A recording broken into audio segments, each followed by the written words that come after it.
kailangan pa ba ng paghihintay ng dekada for us to realize na dapat noon pa ginawa yan?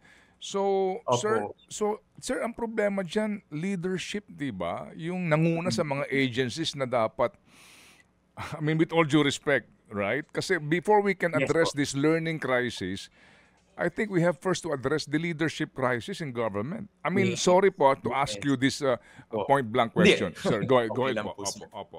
No, so sabi ko nga po, alam niyo po kung nakita niyo yung mga post namin, ang isang statement ni Dr. Licuana na dating chairperson ng CHED, ang tanong niya, "Is it the law or is it the people?" Yung batas ba ang may kakulangan or yung Mm. mga taong nailagay sa mga responsibilidad na ito? So siguro po, I guess pareho po kayo ng observation. Alam niyo po, sa bagay, dalawang bagay po yan.